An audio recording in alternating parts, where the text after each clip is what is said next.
Good morning, everybody. It's still morning, right? We're still good. Hey, it's great to be here with you guys today. And my goal today is to be able to give you some practical and tactical kinds of things. Because in the world of leadership development and in the world of all the things we talk about on the leadership side, there's a lot of concepts. There's a lot of things. But also the challenge is translating those concepts into some actionable and some level of evaluation in your growth and your development is key. And so our topic for today is grow or die. All right, you guys are on it up there. So grow or die. And now here's the thing. The Dead Sea is called the Dead Sea for a reason. And the reason why the Dead Sea is called the Dead Sea is because there's no outlet. And so what happens to us is we tend to consume things. We often don't have the process or the ability to look and give ourselves away. We don't have an outlet. And what I want to be able to challenge you today is part of your growth isn't just about taking in, it's about the experimentation and the delivery of what it is that you're giving yourself. If you're pouring into yourself, if you're developing yourself, if you're investing in yourself, there's a process by which you need to test that which you have learned. And so my goal today is to give you practical, tactical things that you can put in your world, test it out, and see what works, and evaluate it and advance.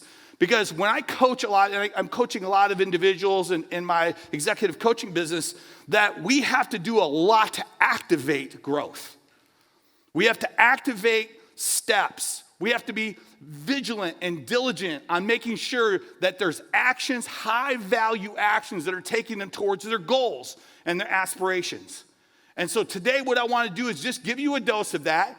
And hey, what's cool about this is it's not an all or nothing proposition. I'm going to throw stuff at you like I'm selling you Amway, okay?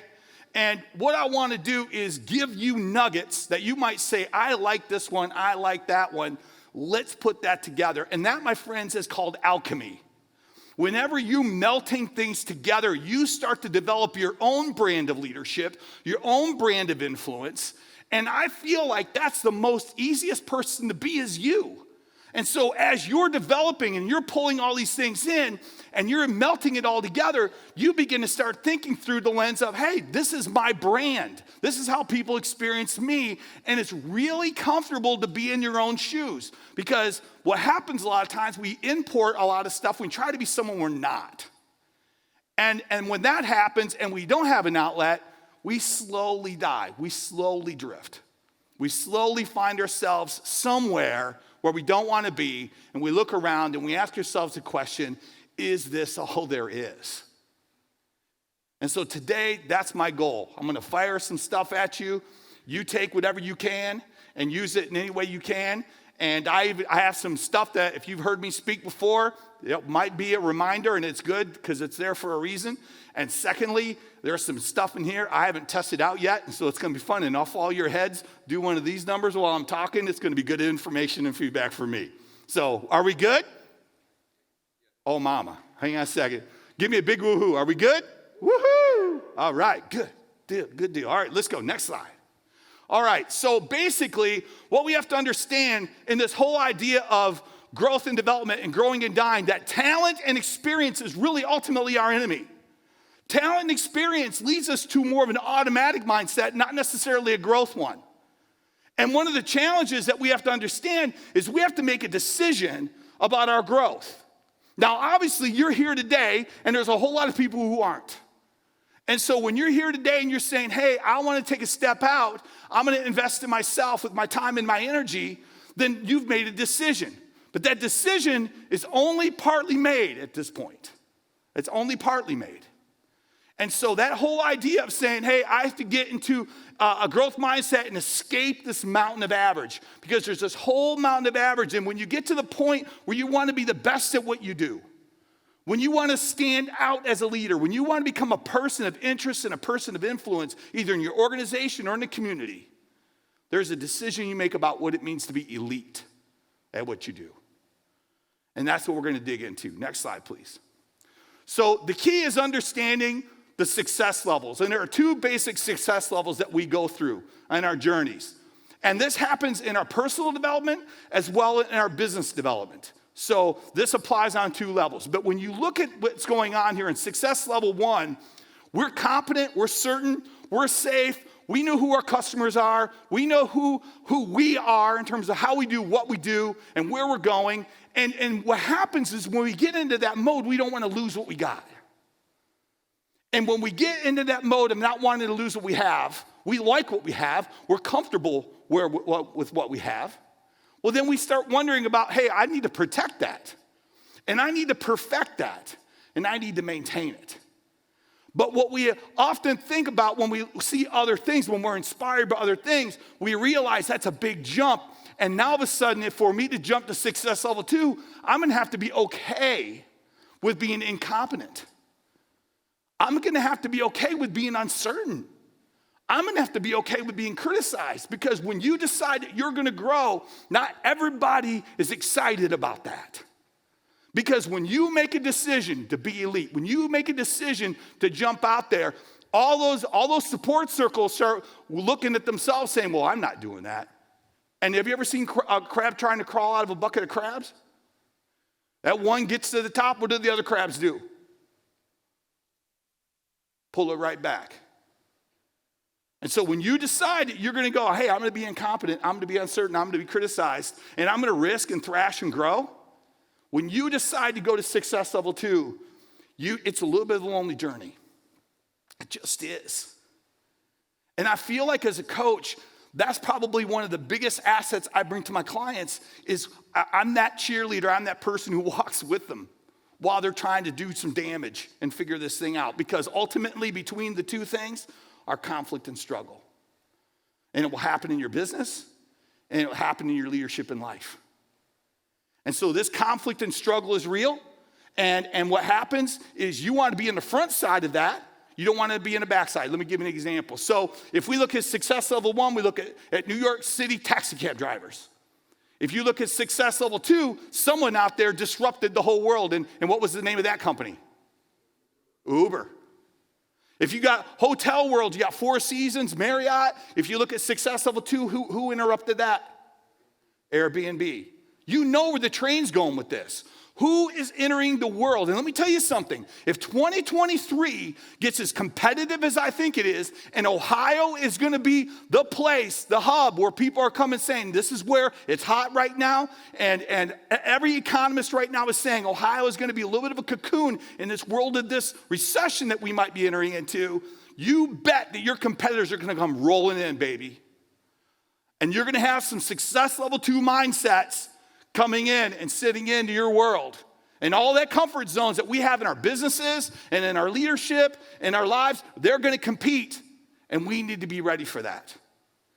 So I'm just telling you, if you haven't war roomed next year with your team, you need to be war rooming right now, 4th quarter. And start thinking about, hey, what are contingencies? What are the plans that we need to be doing when we look at 2023? And if we do have competitors, how are we going to go to success level 2 in our business? Or what does success level 2 look like in my relationship? If you're in sales, what does that look like for you? If you're a production manager, what does that look like for you? If you're on the shop floor, you're wondering, how do I position myself for opportunity if we're going to continue to grow and scale and move to success level 2? It applies on all levels. So I want to challenge you to be able to think that way. Next slide, please. So what we have to do is avoid the hamster wheel of time in, because somewhere along the way in America, we've said, hey, the number of years you are somewhere, it exemplifies and clarifies your value. I don't think that's true anymore. Because I've coached a lot of people who were saying, I've been here for 10 years. Yeah, but it's been year 2 8 times. You can't do today what you did yesterday hoping you get paid more tomorrow. So what are you doing differently? How are you leveling up? How are you adding value to the organization that you're in? Because existing your way to any level that you want to go to is not an option. You can't exist your way there. That is death, certain death on a leadership level. Are you with me so far? Give me a big woohoo. Okay, so you buying what I'm selling? All right, so let's go to the next slide. So today we're going to talk about some high performance focal points. I'm a high performance coach, And one of the things I always look at is what is that 10% of that 10%? We're going to get into that in a little bit deeper when we get through the focal points. But every organization I coach, every individual I coach, these are the 5 focal points. So I'm giving you the secret sauce, my friends. Take this and do what you want. Bake whatever cake you want with this. But this is key because I believe in 2023 we have to think about growth acceleration. I really believe accelerating your growth is key. And let me tell you why. In 2020, we had to handle a whole lot of ambiguity and a whole lot of uncertainty. Would you agree with me? A lot of it. And my definition of ambiguity is everybody's interpretation of uncertainty. Because everybody had to take. The press had to take, the government had to take, your neighbor had to take, who was wearing, who wasn't wearing masks, all kinds of stuff. We had to tolerate it in 2020. In 2021 and 2022, we managed through it. We got used to it and we said, hey, we're gonna put our heads down and we're gonna manage through this thing. I think in 2023, in light of everything, economics and all the uncertainty that lives outside of that, we have to lead through it. We have to put our leadership hats on. And listen, you have to grow. You have to see. I teach my clients what I tell my clients all the time. I want to teach them to see the invisible. Because if you can see the invisible, you can accelerate. And so I want to give you a dose of those invisibles today. And here are 5 invisibles. Everything I coach through these things. Next slide, please. So the key in this is being strategic, intentional, and disciplined. So if there's 3 words for 2023, write them down right now. And don't let go. Hold on tight. We need to be strategic. Every meeting, every training, everything you say, hey, are we strategic in what we're doing here? Are we intentional in terms of what we're doing here? And are we disciplined? Are we staying on top of things? Are our margins where they need to be? Is there a really healthy succession strategy within our business where we can elevate leaders? Brian did such a good job of clarifying that in that first talk today when he started talking about we need leaders. We got to get big and small at the same time. Where is the development? How intentional are you in the development in terms of internal succession in your organization? And if you're a leader in that organization, if your organization does not have a succession strategy like that, then it's responsible for you to make sure you're positioning for a pivot. How do I position myself in the organization? And that comes through adding value. That comes from making a contribution, because there's a big difference between performance and contribution. Would you agree with me? Performance is just, hey, I got to do what's needed to be done at the level in which it's required of me. Contribution is I made it better.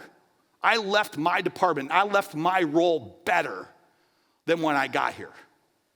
What are you doing to be a contributor in your organization? And when I'm coaching people, we make lists of things where they can add value to the organization and bring that level of energy to it. And it's powerful, and it positions you for opportunity. Next slide, please. So there are 5 focal points. The first one's energy or clarity. The second one is energy. Third one is courage, productivity, and ultimately influence. Every person I coach, every organization I go to, we start out with, hey, we have to have clarity. Where are we at? How are we doing? Where are we going? How are you doing? How are you going? What are your goals? I want to be so ridiculously clear on what that is. It takes us to that level of energy. When we're in that level of energy, then we know where we're putting our energy and our focus on. And let me tell you something. When you have clarity and you have energy, because those two are intricately bound, you get one, the other one will pick up. You're always going to be taken to a place of courage. You will always be taken to a point where you have to make a decision, or you have to have a conversation, or you need to maybe provide some information or some more context to someone else. There's always a point of courage that you'll take to. And when that happens, when we cross that bridge of courage, we then start looking at priority. And that's where we bump into productivity. Because priority ultimately equals capacity. And we'll talk about that as we go through this. We'll get into these a little deeper. And ultimately, I'm telling you, when you got the top 4, people notice. Wouldn't you agree with me on that?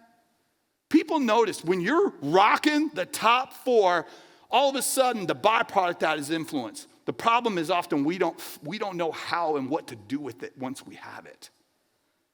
We don't understand how powerful it is and how much of a superpower that brings to the organization we're in or the community that we're in. And so that becomes part of a real level of chess that we start playing in terms of how you interact and how you can be generous with what you've learned and how you can make an impact and a difference in the community you're in. Next slide, please. So let's take a look at clarity. Clarity is your ability to bring clarity to yourself and those you lead is vital to your success and influence. It's just critical. And let me go to the next slide because this is more practical. So when I sit down with a client, what I do with them is I say, hey, let's put you in the middle. So if you're drawing right now, if you've got your pen out, put you in the middle, and then do a little wheel thing and put all the different areas of your life that and it could be work types of things. It could be management. It could be, home. It could be marriage. It could be those things. And I go, hey, what are 3 questions? Let's use marriage as an example. Hey, when it comes to leading at home and making a difference in the lives of your wife and your children, your significant other, the people you love and care about the most, what are 3 questions you have about that? And then we write out the questions. Question number 1, am I spending enough time? Question number 2, am I listening well when I'm at home with my spouse? Number 3, am I accessible and flexible as a husband for my wife when she needs me to do things? Great. Let's nail those 3 questions. What are 2 concerns? I'm concerned that sometimes our marriage has become more of a business relationship and we're just kind of ships passing in the night. That's a concern. Wow, man, that's a really good one. Let's write that out. Let's talk about that. What's another concern that you have? I'm concerned with my kids that I don't have the level of influence with them that I want. I've realized that I was an authority in my kids' life when they were little, but now I have to transition to becoming an influence in my kids' life, and I don't know how to do that. Good, let's dig into that concern. So based on those 2 concerns and those 3 questions, what's one focus we're gonna do right now this quarter? What's one focus? Every meeting we talk about, we're gonna be disciplined about making sure that we're talking about the things that move the needle in your marriage and your relationship with your children. What is that? And then it gets real. And if you're doing it, the thing that I think you're doing right now, I'm talking and you're putting yourself through this too. And that's a good thing. And if it messes with you, it should. Because I think that's what great coaches do. They challenge them, the people they coach to do things they don't want to do so they can be what they want to be. I need to teach you to see. And this is one aspect of getting clarity. And we do a whole bunch of other things to get clarity, but this is one that I do as a coach. So, good stuff? Give me a woohoo. Okay, good stuff. Use it. Use it. Next one, please. Energy. Your energy paves the way to inspire and impact those around you in ways you could not imagine. Next slide, please. How you manage your energy impacts your influence. It really does. And one of the things that I do with my clients, I'm just saying, we're gonna, measure your energy, because when we have clarity, we know what we're putting our focuses on. So we want to bring the right kind of energy to those focuses. That's great. Then what does that need to look like? Because we don't want to scare the children. You don't want to be putting a lampshade on your head and dancing in the office. Okay? Hey, everybody, how you doing today? I was going, what happened to you? They're wondering, did you stop at the bar on the way here? What's going on? It freaks people out a little bit. So we have to make sure we're understanding what level of energy we need to bring.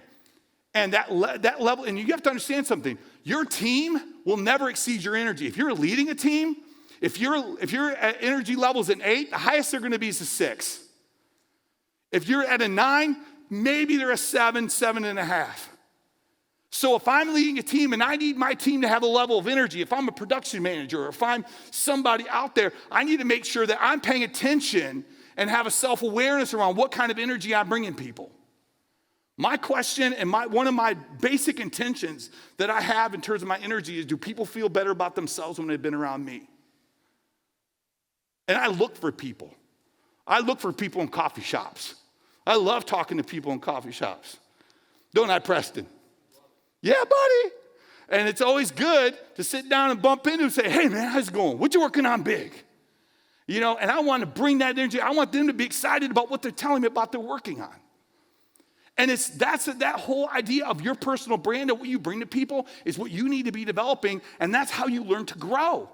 You got to put your stamp on the organization. If CSI shows up, they need to find your fingerprints in there. Does that make sense? Give me a big woohoo. You guys are scaring me, man, because either I'm scaring you or everyone's just kind of real tight right now. Are we okay? All right, thanks. All right. That's all going to make the video, by the way. We got to get the woohoos going. All right, next slide, please. Hey, the next thing is courage. Courage is always an opportunity for growth, and it builds internal confidence to face future risks and challenges. Hey, in the Bible, when David took on Goliath, he remembered he killed the lion and the bear. Like, he had some battles before he took on the giants, and we all have giants. We all have things in our lives that we have to tackle sometimes that seem overwhelming and bigger than we think we can handle. And sometimes, hey, you know what? We have to run to courage. And that's why the level of procrastination, because would you agree with me? We do a pretty good job at creative avoidance nowadays. I don't have my phone with me, but if you just do Wordle, anybody do Wordle? I just want to make sure. Am I the only weird person out there? So when you do Wordle, I mean, that's great creative avoidance. I don't want to do what I need to do. I'm going to bust out the New York Times Wordle. If you haven't done Wordle, if they've got any kind of loyalty program that gives me anything for free, just put my name down in there. Say, Kevin West told me about Wordle. So anyway, but think about this. When there's always a level of avoidance when it comes to doing hard things. We got to run to them. Next slide, please. Let me tell you where we get to, because this is worth the price of admission. And friends, you need to get this. This is so important. So engaging fears opens the door. And let me tell you something. Fear gets really loud when you want to do something that matters. When you're going to invest in yourself, when you're going to do things on your dime, for your development, your growth, there's lots of voices that are going to come in. And it's all those, what are people going to say? What are people going to think? All that good stuff, right? And so next slide, please. The biggest invisible fear that I bump into as a coach is the fear of responsibility. It's not the fear of ruin. It's not the fear of regret. It's ultimately the fear of responsibility. If I tell everybody this is what I want, then if I don't get it, I will be judged. If I put myself out there and I tell everybody I'm going to do A, they will have an opinion of me. We got to just blow that up. Because no one sits on their deathbed, wishes that they look around and go, I just wish more people wouldn't have criticized me for my goals.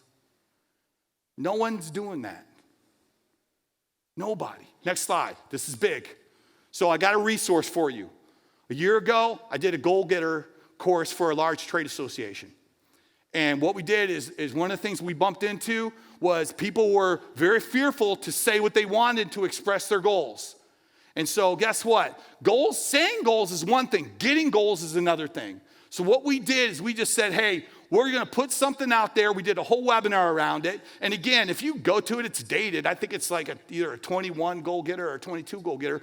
But the response was phenomenal. And the results were off the charts. I have people who I don't even coach who still come back and say, I use all those charts that are in that program. Thanks for doing that. And so we just did that. I'm trying to think. It's probably an hour-long video series, and we unpack there. I think there's even PDFs that you can download that you can use in it. Listen, attack your goals. This is the best time to be thinking about your goals for next year anyway. So start thinking about that and do that. So if you got your phone, there's a QR code. It will take you right to it, and you can get in that game. So hey, become a force of nature. Do some damage with that. Okay, next slide, please. So then we get into productivity. Now, productivity is the pathway to consistently building the capacity you need to fully pursue your vision and ambitions. And let me tell you something. Priority is really important. Boy, I'll get enough time. So I'm talking too much. But priority is something where if you want to have capacity, you need to know what your priorities are. Next slide. So this is crazy. This is new stuff I'm unpacking here. But it's called the 64-fold rule. How many of you guys have ever heard of the Pareto principle? 20% of what you do gives you 80% of your results, right? So what if we focused on 20% of the 20%? 20% of the 20% would give you the result of 64% of that 80%. Are you with me so far? So that 64% is real needle-moving stuff. And it's a challenge. I'm going to do this today with my online program. I'm going to challenge everybody in that to say, not just what are the 20%ers in terms of what you do that get you 80% of the results, but what's the 4%ers? What's the one or two things that really move the needle for you? I've got one client where he talks about relationships, and we're going to talk about that here in a second when we get into influence. But the relationship, his intentions around relationships had to really go up. It had to be that 4% for him. And it's been a game changer. His sales numbers tripled because he got intentional about that 4%er in his life. So what does that look like for you? What are those things that you do that move the needle in that 4% world? What would that give you? Now, some people say, well, I have a whole bunch of opportunities, because I do think we have that. So I put this up here for fun, but I think it holds true. But whenever I'm trying to make a decision, and my coach taught me this, so whenever I'm trying to make a decision, I'm always wrestling through the amount of time, energy, resources, money, and sanity has to be less than the return on investment, the future value, the personal and professional development, and it has to improve my life. That gives, if it's a go time or no time, based on that. And hey, listen, in 2021, we flush with opportunity. We had opportunity everywhere. So how do you evaluate what is the long-term value of these opportunities we're jumping on? Because we're saying yes to a bunch of stuff. And our lead times are stretching out, and our employees are working overtime, and there's all these things. And I think Brian alluded to it. You know, he's saying, hey, we want to make sure we're intentional about our growth and how we're doing it. And we have to do it in terms of developing our people as well as continuing to flourish and impact the United States with our products. Well, guess what? Same thing here. But guess what? For you as an individual, time, energy, resources, money, and sanity has to be less than the return on investment.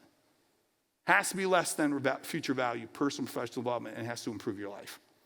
So think about that. That's a good thing to write down. Whenever you're kind of perplexed with opportunities, come back to that and ask yourself, thrash through that. I'm telling you, you will find that to be a good framework for you to think about what you're saying yes to and what you're saying no to. Next slide, please. So then we get into influence. Influence is a byproduct of personal and professional momentum, and it positions you as a person of interest. Next slide. So connecting with purpose and adding value and being committed to the success of others is key. It's not about letting everybody know what you do. It's about connecting people and helping people succeed, and you become a catalyst for the success of others.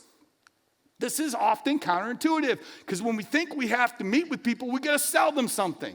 Sell them whatever it is our ideas are, or whatever it is that we want them to agree with us, or whatever influence that we want to make. I say flip it and do it differently, but here's how I structure this with my clients. So I challenge you to do the same. I would say if I'm coaching you, I'm saying, hey, and I'll use Preston as an example. So Preston, I want to know who your aspirational connections are. Who are the people that you aspire to when it comes to how you want to, grow and who you want to be exposed to? There are people who inspire you. There are people that you would love to reach out to, and you might think they're totally unreachable, but I want you to reach out to them anyway. I want you to try to set up a phone call or even a meeting or whatever it is to get with them. Some of them are local. Some of them might be national. I don't care who. I just want that aspect, that list to exist, and us to work on that. Second thing is I want to know who are growth relationships. Who are those key relationships that you need to maintain and you need to grow? And that means every time you're meeting with the Preston, you're bringing value to them. You're intentional about your time with them. It's not, when you meet with whoever it is you're meeting with, I want you to have that mindset of I want to leave them better than when I came. Then the third level is, what's my circle of intimacy? Those are people who know everything about you and still like you anyway. Anybody got those? One or two people, yeah, woohoo. You might be sitting next to one right now. And the key is this, you need to have that circle of intimacy. Sometimes I just need to be broken in front of people and not worry about them trying to fix me. I just need to be me. I just need to be ridiculously free for a minute. And I think we need that in our lives. Next one's the circle of influence. That circle of influence, hey, this is more of the people that, hey, we have a whole influence circle. These are people who are more lateral to us that we just want to connect with. You know, it's good to shake a hand. It's good to smile and say hello and catch up every now and then. Then we have the rising stars. Who are the people out there who are out there, hey, you know what? I call them whippersnappers. So I'm going to be 60 years old next year. I can't believe that. Man, I'm getting old. And what happens is, as I'm looking at that, and maybe if you're a 70-year-old or maybe you say I'm young, but I don't feel like I'm 60, but I'm figuring it out. But anyway, my ADD is kicking in there for a minute. But the thing is that ultimately, here's the thing. There's rising stars, these whippersnappers. I'm telling you, I'm learning a lot from these 18 and 29-year-olds. And it's not just Kendrick Lamar lyrics or anything like that. It's like way more. It's way more. I'm telling you, these whippersnappers, these 18 to 29, even 18 to 35-year-olds, smart people. They have some juice that's untapped. And every time I'm with them, I've written more pages in my journal after talking to the whippersnappers. I love them. And so I started a program called Whippersnapper University. And it's a blast. And I got these whippersnappers in there and I mess with them. And I want them to understand that failure is their friend. We're going to talk about there in a second. To learn to help them, to teach them to understand that they need to fail on purpose, normally and regularly, in order to grow to the level they need to go to. And ultimately, the people of interest, these are people who are on your radar, who just get your attention. Usually, in my world, they would come in the form of, have you met so-and-so? No, tell me who they are. Oh, that's so-and-so and da-da-da. I write down the name. Then I go on a search. You go to LinkedIn, you start digging in, you message, and you go from there. How purposeful, how intentional, how disciplined are you in terms of how you leverage your influence? 95% of the people that I've coached over the years never had a plan. No goals, and they winged it. And I'm telling you, life's too short. It goes too fast. Opportunities fly in and fly out quicker than we keep up with. What does that look like for you? Next slide, please. So we have to get intimate with our ambitions. So all that sets us, when we do all those 5 focal points, now we have to get intimate with our ambitions. And it's vital that you attack your ambitions. And I love it when people are ambitious, and you should have some ambitions, and you should write some ambitions out for 2023. But let's take a look at what we have here. Now, this is new territory. Next slide, please. So here's an aspiration line. And when I always look at this, I've been thrashing through this over the last month or so, but there's a comfort line and there's an energy line. And our aspirations are always up and to the right. You know, we always have these goals that take us places. And on one side of the aspiration line is growth, and the other aspiration side of the aspiration line is failure. And this is what I've seen. Next slide, please. I've seen that there's a comfort climb. And when I bump into people who really are in that, hey, I want to be in that comfort zone. Remember success level 1? They're in this whole success level 1 trajectory. And then they get to a point where the pain is so great staying the same that they ultimately have to change. And then they make the change, and it's a steep climb because it's more pain-oriented in terms of its journey. Does that make sense? And I bump into people whose stories are like this. We stay the same. The problem gets big. It gets bigger. We don't deal with it. We got to fire someone. Oh, we didn't have anybody to replace them. Oh, no, what are we going to do? All this stuff. And the next thing you know, it's a magical mystery tour and a Chinese fire drill all at the same time. And you're like, what do we do with this? And it's a steady version of that comfort climb that goes up. And I find that this is when I bump into successful people who are burned out. They're just burnt out. I can't keep doing it like this. But let me offer an alternative. Next slide, please. What if we took an uncomfortable climb and we just stayed uncomfortable all the time? Isn't that fun? Let's just stay uncomfortable forever.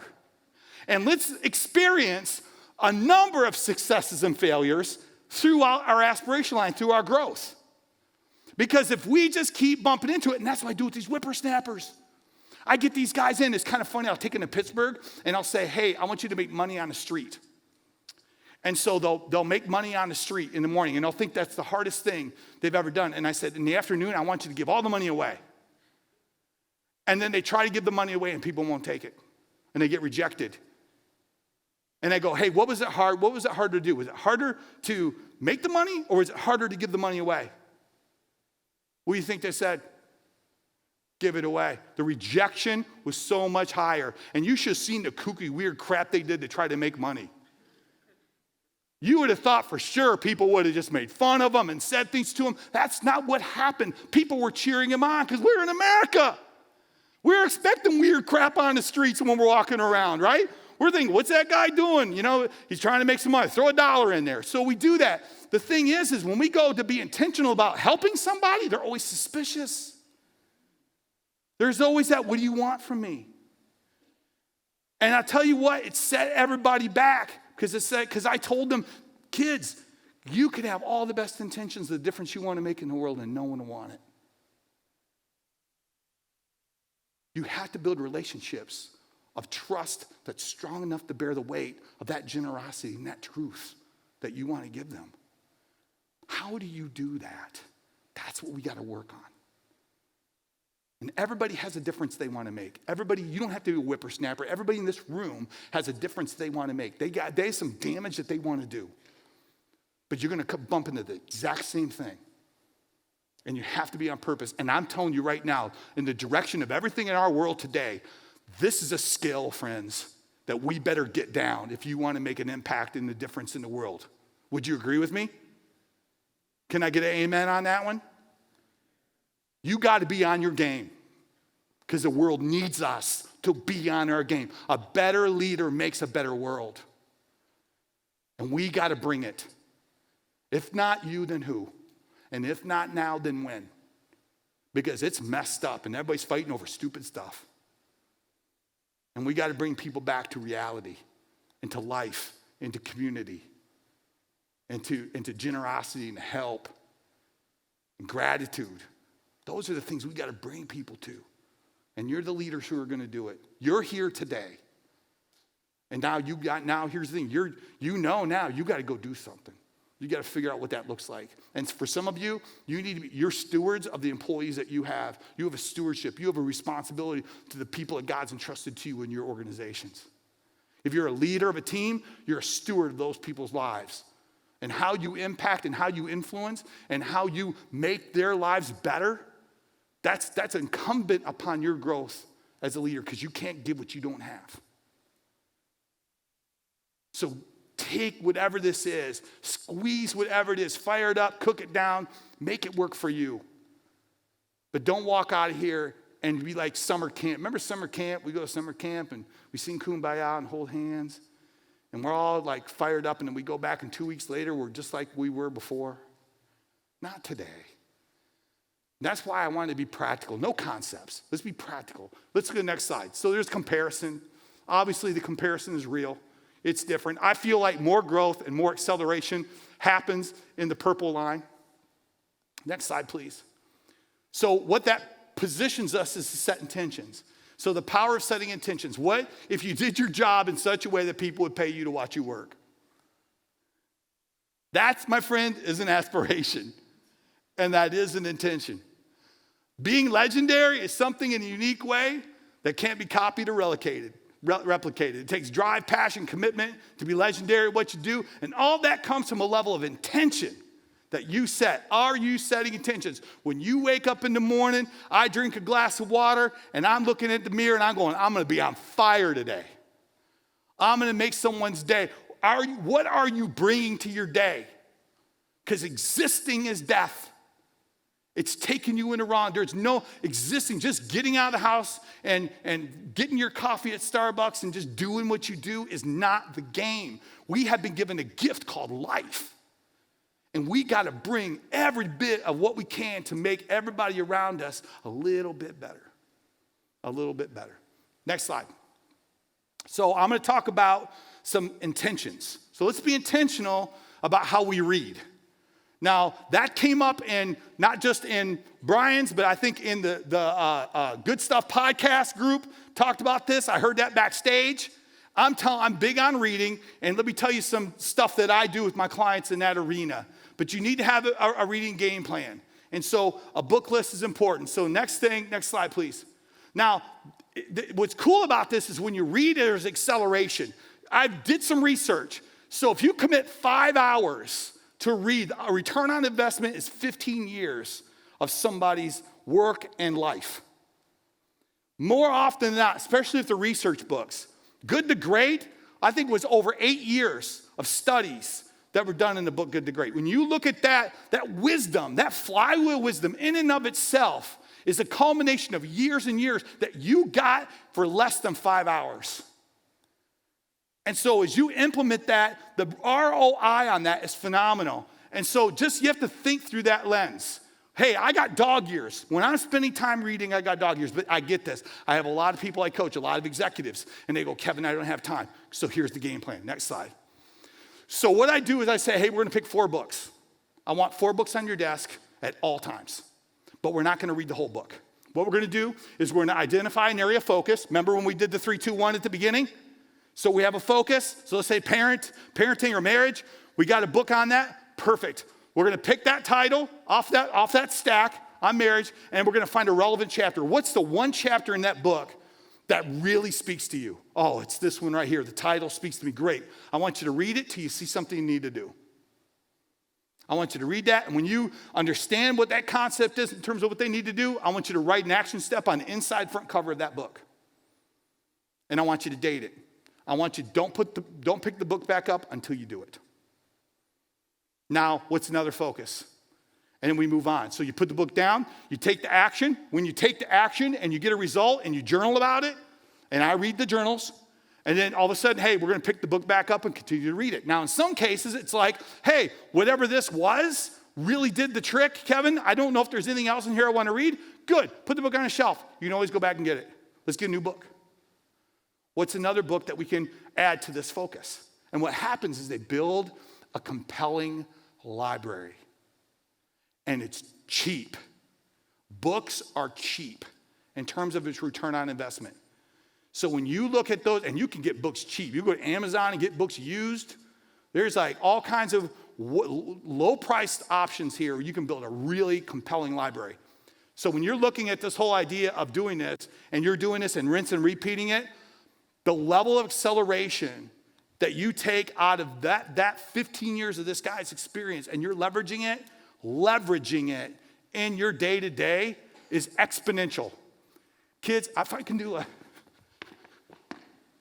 that's the dance right there. That's a bad dance, isn't it? You can give me a big woo on that. That's for me to do something that stupid right now on camera is how excited I am about you getting this nugget. Okay? All right? So that's that whole part of doing this. I'm telling you, it is a wonderful opportunity to go to another level just by digging into that. With me so far? Give me a woohoo. All right, dig it. All right, next slide, please. A mindset of mastery builds professional momentum. Which you're dabbling in stuff, it always leads to frustration. Achievement, if you're in achievement mode, you're in that whole can you top this world, that's always going to burn you out. But mastery leads to momentum. And so when you start thinking about how do I master myself in terms of my relationships, like we were talking with Preston about circulating with purpose and how he's attacking that, there's a level of mastery that he gains where he gets better and it gets easier. But let's take a look at this little video here on the next slide. There's this cat, and I hope we can get this going. Here we go. This cat's on this bike. Uh-oh.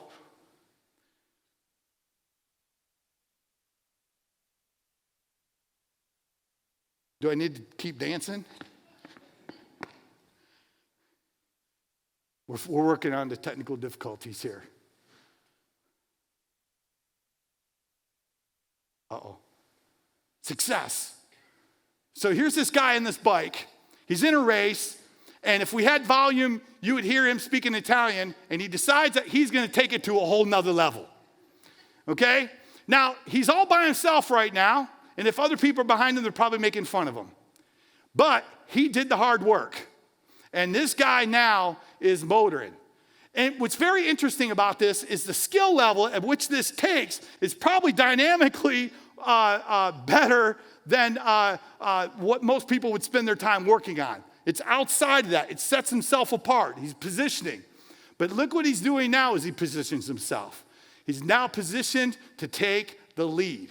And as he's going along, he starts passing the guy here. But he even gets more momentum because whenever you stand out at what you do, you begin to really impact.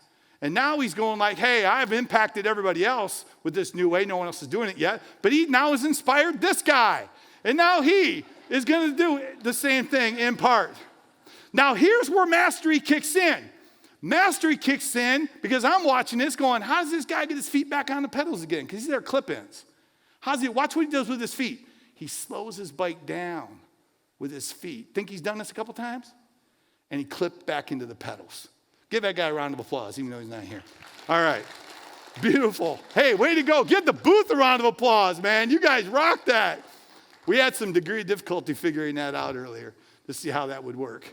And there's the Nordic track right there. Are we back in the slideshow? Success. There we go. Next slide, please. So another intention is building circles of influence, accelerate your growth. Enlarging the circle of connection, collaboration will pave the way for extended growth and opportunity. What are your professional relationships? And let me show you something called the Solvay Conference. Next slide. Next slide, please. There we go. This is this first Solvay Conference. This is where all the physicists, the best physicists in the world, gathered in 1911. It was held by Ernest Solvay, and it's in Brussels. And basically what he did is he invited all these people. If you look at the top right, second man in is Albert Einstein. And let's face it, we benefit today. The world we live in today has been greatly impacted by everybody in this room. Madame Curie is in there. There's a number of physicists that were all there. At this time, none of them had a Nobel Prize. As a matter of fact, this was at least 15 years before any of them ever got a Nobel. So when you look at this, you didn't get invited to the conference because you had one, but you eventually got one because you were at the conference. Let me ask you guys a question. Who are you putting yourself around? Are you getting in mastermind groups? Are you getting into group studies? Are you doing book studies? And listen, if you're sitting here, maybe everybody in this room should have a book study. And maybe you should be thinking about your circles of influence that we talked about with Preston and who you would invite to that. And then study a book and bring everybody together and level everybody up together with collective wisdom where you're all together. I think you would find it to be incredibly powerful. So just like the Solvay Conference, you can level up in a lot of ways. Next slide, please. So in 2023, be strategic, be intentional, and be disciplined. Stay disciplined. Bet on you. Here's the last challenge. This is called to action. Next slide, please. So basically, it's a 3% challenge. I've done this. I was challenged by a coach years ago to do this. And what I did is I took 3% of my gross salary and I put it in a bank account. And I took 3 days out of my vacation days. And what I wanted to do is focus and work on me. And so I then planned out my year. At the end of every year, I took my savings account and my PTO that I had in my days off, and I said, all right, what am I going to do in the next year? And what conferences am I going to go to? Who am I going to fly to go visit? I had aspirational contacts at the time. Who do I want to go visit? Who do I want to have lunch with? Where am I going to go? The 3% challenge is real. It works, and it's dynamic.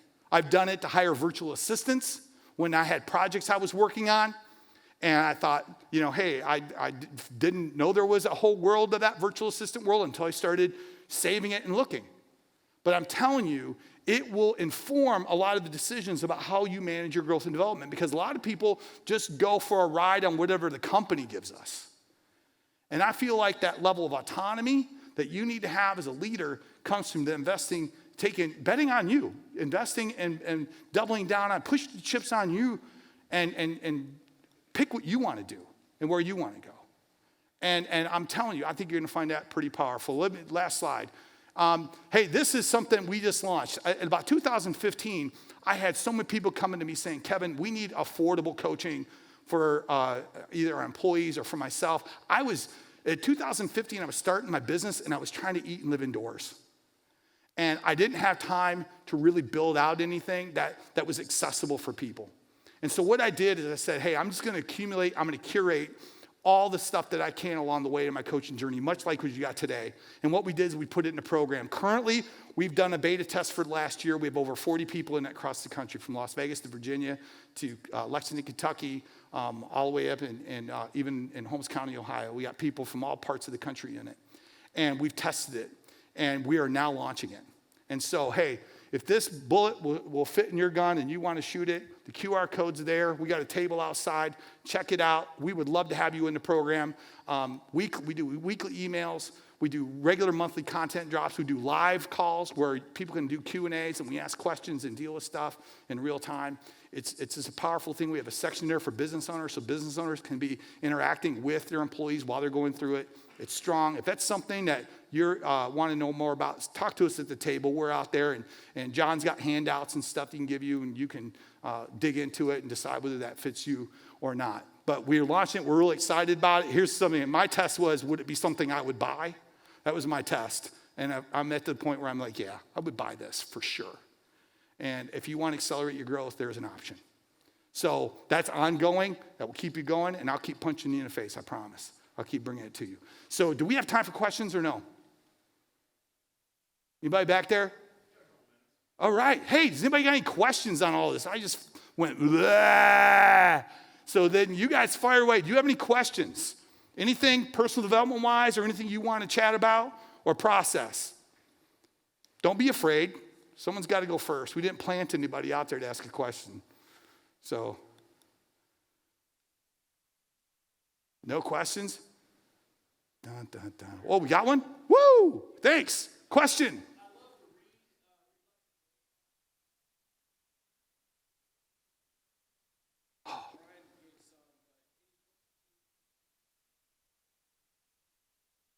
Yeah, I think a big one in personal development, I think the biggest book that I've been spending time with people on when it comes to self-awareness, it's called Leadership and Self-Deception by the Harbinger Institute. That has been the one that's messed with the most people because it checks you. You know, it forces you to talk about, am I in the box, am I out of the box? There's a whole framework in that that's really powerful, and I think it's really good. If a book that, I think Brian had one, the Flywheel book, that it's real skinny. There's actually, Jim Collins has a book just titled The Flywheel Effect.